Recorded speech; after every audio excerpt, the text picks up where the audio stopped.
The Women's World Cup is getting close to the point where people who never talk about soccer at work will be talking about it. That means it's getting closer to the round of 16. The United States' final group stage game will be on Tuesday against Portugal. The U.S. is currently in the top spot, but could face elimination. Last week, Portugal scored 2 goals to beat Vietnam in its second game. That result pushed the country to third in the group, making them a threat to advance to the knockout stages. CBS News producer Elizabeth Campbell is following all of this for us from Auckland, New Zealand.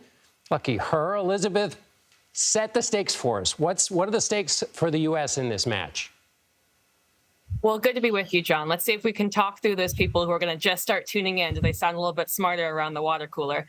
First things first, the U.S. are still expected to win this match against Portugal. So everyone kind of take a deep breath.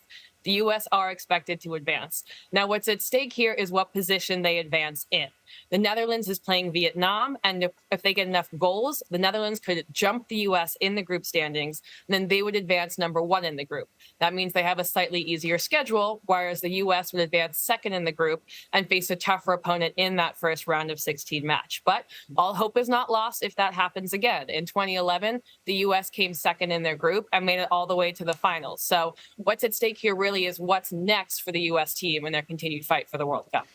Across this tournament, there have been finishes that are closer. There have been upsets. What do you think accounts for that? So we saw this year, this is the first time FIFA expanded the World Cup for women to 32 teams. And that idea really was to get more countries and more of the world invested in soccer. We thought there might be more blowouts because of that. What we're seeing is around the world, people are getting better. We can't expect the U.S. to be as dominant as they were in the past. We are in a bit of a transition for the U.S. team right now. We're seeing some newer players, new faces come in. Some of the old favorites of World Cups past head out. And so in addition to that transition of, frankly, team skill and team age, we're seeing a transition of the rest of the world is catching up with the investment that the U.S. has put into soccer. That means tighter competitions, closer scores, and frankly, more exciting soccer for fans to watch around the world. And give us a sense of the level of excitement there. What's the atmosphere like? What are U.S. fans saying? What's it like on the ground, Elizabeth? Well, first off, it's winter here, John, but a very tropical winter, as you can probably tell from all the sunshine behind me. But you can't go more than a few blocks without seeing a red, white, and blue beanie or soccer scarf or some Americans rocking some U.S. soccer gear. They are absolutely taking in all of these sights and sounds of beautiful Auckland, New Zealand. That being said, they're also kind of having a transition of their own right now. We're not going to see that same dominance or 10-0 wins from the U.S. women's team. So they're kind of coming to grips and expecting that this is going to be a tighter match against Portugal than they might have had 4 years ago. But let me tell you, that will not stop the U.S. fans. They have marches planned. They have chants planned. They will make sure that everyone knows the U.S. are loud and proud here in Auckland. U.S. fans often behave that way. What about the New Zealand fans? How are they feeling about the fact that New Zealand's been eliminated? And what happened there?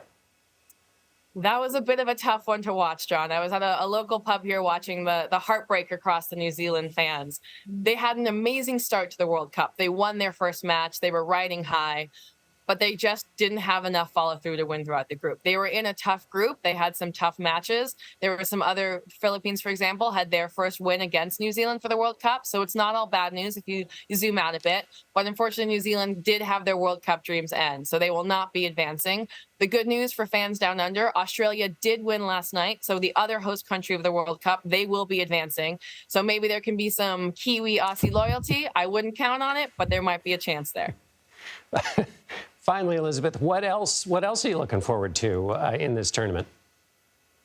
Well, like we were talking about earlier, John, there's just frankly better matches to be watching. It's closer scoring. It's more competitive. I'm personally keeping an eye on Nigeria. They're a bit of a Cinderella story. They'll be advancing. They were ranked 40th in a group that had 2 teams who were ranked in the top 10 against them, and they're advancing. And that was frankly exciting to see for everyone down here. So we'll be seeing kind of those closer matches. Everyone's keeping an eye on Spain. They're red hot right now. There was concern about Germany. They lost their first group stage match since 1995. So they could be coming back with a bit of a vengeance. So it's all just going to be a lot of great, exciting soccer for fans to tune in. Like you said, now that's round of 16, start tuning in. And we'll look forward to checking in with you again, Elizabeth Campbell in Auckland, New Zealand. Thanks so much. Thank you.